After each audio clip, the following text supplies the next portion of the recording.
जब भी हम लोग ऑनलाइन कोई भी वेबसाइट या कोई भी एप्लीकेशन यूज़ करते हैं, किसी भी सर्विस को यूज़ करने के लिए, मान लिया कि ऑनलाइन हमें टिकट खरीदना होता है या फिर ऑनलाइन हम शॉपिंग करते हैं, किसी भी तरह का फॉर्म भरते हैं या फिर ऑनलाइन अकाउंट क्रिएट करते हैं, तो हमें एक टेस्ट से गुजरना होता है।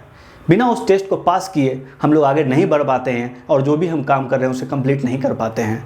उसमें क्या होता है, कभी कभी हमसे कहा जाता है कि कुछ टेक्स्ट है जिसे देख के आप फिर से लिखिए, या फिर कभी कभी कुछ इमेजेस दिए जाते हैं जिसमें आपको आइडेंटिफाई करना होता है कुछ, या फिर कभी कभी आपके पास एक बॉक्स आता है जिसे आपको सिलेक्ट करना होता है और उसके बगल में लिखा होता है आई एम नॉट रोबोट। मतलब कि एक मशीन आपसे पूछ रहा है कि आप रोबोट तो नहीं हैं। इस एडिशनल कॉम्प्लेक्सिटी की क्या ज़रूरत है? ये जो एडिशनल टेस्ट है इसे हम कैप्चा कहते हैं।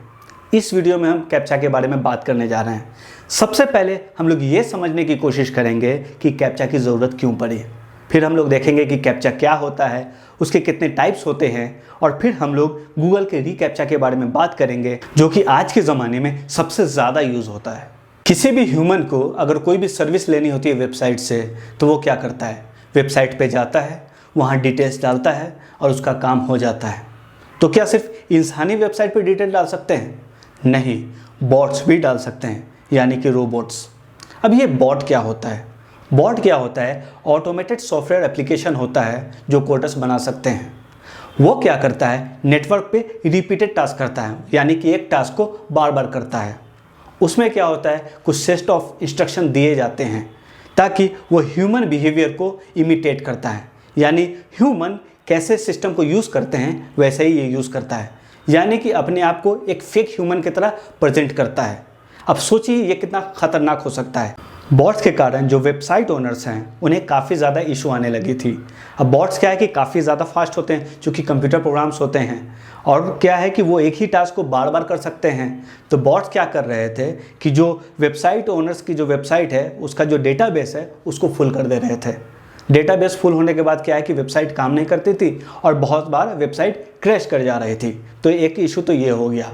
उसके अलावा क्या हुआ कि इसका यूज़ करके हैकर्स जो मालवेयर है उसको भी वेबसाइट में इंस्टॉल कर दे रहे थे। उसके अलावा क्या इशू हुआ, उसके अलावा जैसे कि ऑनलाइन पोलिंग हो रही है किसी चीज़ की, आप किसी कोई वोटिंग सिस्टम है, उस ऑनलाइन वोटिंग को रिग्ड किया जा सकता है। मतलब एक कैंडिडेट को बॉट से यूज़ करके ज़्यादा वोट दिया जा सकता है। एक तो इशू ये हो गई। अब मान लिया कि ऑनलाइन टिकट बुक हो रहा है, तो बॉट्स क्या कर सकते हैं कि बहुत सारा बल्क में टिकट बुक करके बाद में उसको ब्लैक मार्केटिंग में बेच सकते हैं। इसके अलावा आप मान लिया कि इंडियन रेलवेज़ की तत्काल टिकट आप काट रहे हैं। अब उसमें क्या है कि आपको जल्दी काटना होता है। जो पहले काट लेता है उसका टिकट हो जाता है, जो बाद में काटता है उसका टिकट नहीं हो पाता है। एक तरह से फर्स्ट कम फर्स्ट सर्व वाला ये काम है। अब इसमें क्या है कि अगर एक तरफ बॉट काट रहा हो टिकट और आप काट रहे हो टिकट, तो पहले कौन काटेगा? अब चूंकि बॉट काफ़ी फास्ट होते हैं तो वो 5 से 10 सेकंड में ही टिकट काट लेंगे और आप बैठेंगे तो आपको 2 से 4 मिनट लग जाएगा उसमें। तो अगर वहाँ पे किसी तरह का रिस्ट्रिक्शन नहीं रखा जाएगा तो कभी भी कोई नॉर्मल इंसान टिकट नहीं काट पाएगा और सिर्फ वो लोग काट पाएंगे जो बॉट्स का इस्तेमाल कर रहे हो। इसीलिए ये टेस्ट काफ़ी ज़रूरी होता है। और यहाँ पर आता है कैप्चा। कैप्चा एक साइबर सिक्योरिटी टूल की तरह काम करता है वेबसाइट्स के लिए। कैप्चा का फुल फॉर्म होता है completely automated public Turing test to tell computers and humans apart. इसके नाम से समझ में आ रहा है कि एक तरह का ट्यूरिंग टेस्ट है जो कि डिफ्रेंशिएट करके ये बता रहा है कि ये ह्यूमन है या कंप्यूटर है। अब ये ट्यूरिंग टेस्ट क्या होता है? ट्यूरिंग टेस्ट का इजाद किया गया था ये पता करने के लिए कि क्या कंप्यूटर्स भी ह्यूमन की तरह स्मार्टली सोच सकते हैं या नहीं सोच सकते हैं। इसमें क्या होता है कि एक ह्यूमन इंट्रोगेटर होता है जो कि सवाल करता है टेक्स्ट बेस्ड फॉर्म में, और ये सवाल करता है कंप्यूटर से भी और इंसान से भी। उसको दोनों का जवाब मिलता है। अगर दोनों का जवाब देख के वो ये डिफ्रेंशिएट नहीं कर पाता है कि कौन सा जवाब कंप्यूटर ने दिया है और कौन सा जवाब ह्यूमन ने दिया है, इसका मतलब होता है कि कंप्यूटर ने वो टेस्ट पास कर लिया है। पर कैप्चा के केस में क्या होता है, यहाँ पे सवाल करने वाला यानी इंट्रोगेटर जो है वो कंप्यूटर होता है, यानी कि सिस्टम होता है। इसलिए इसे रिवर्स ट्यूरिंग टेस्ट भी कहते हैं। कैप्चा को बहुत सारे तरीके से बनाया जा सकता है, पर जो इसका मेन कॉन्सेप्ट होता है वो ये होता है कि वो एक इस तरह का प्रॉब्लम दे जो कि ह्यूमन सॉल्व करके आगे बढ़ पाएँ और बॉट्स उसको सॉल्व ना कर पाएँ।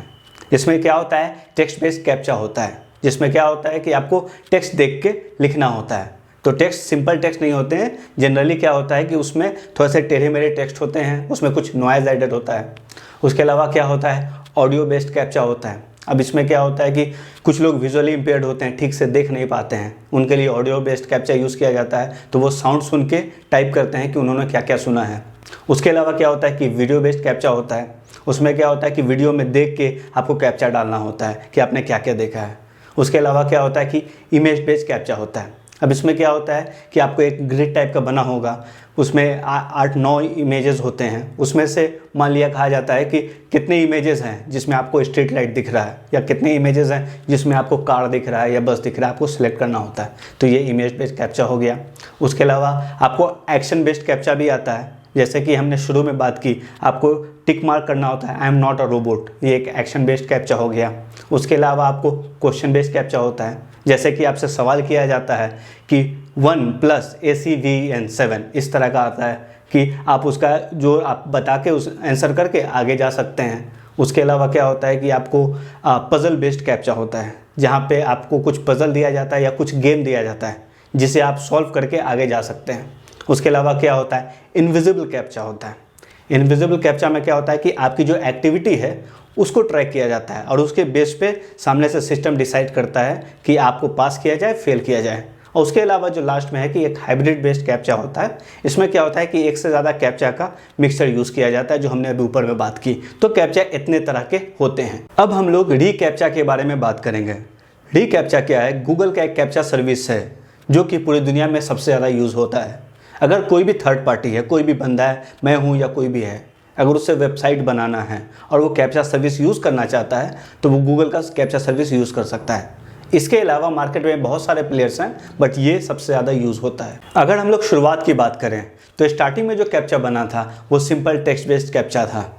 वो उस समय के लिए काफ़ी यूज़फुल था, पर जैसे जैसे टेक्नोलॉजी बढ़ी तो बॉट्स की क्वालिटी भी बढ़ गई, उनकी प्रॉब्लम सॉल्विंग बढ़ गई। उसके बाद क्या हुआ कि वो उस कैप्चा को सॉल्व करने लगे थे, तो उसके बाद एक नए कैप्चा की ज़रूरत थी। तो 2007 में एक नया कैप्चा आया जिसका नाम था रीकैप्चा।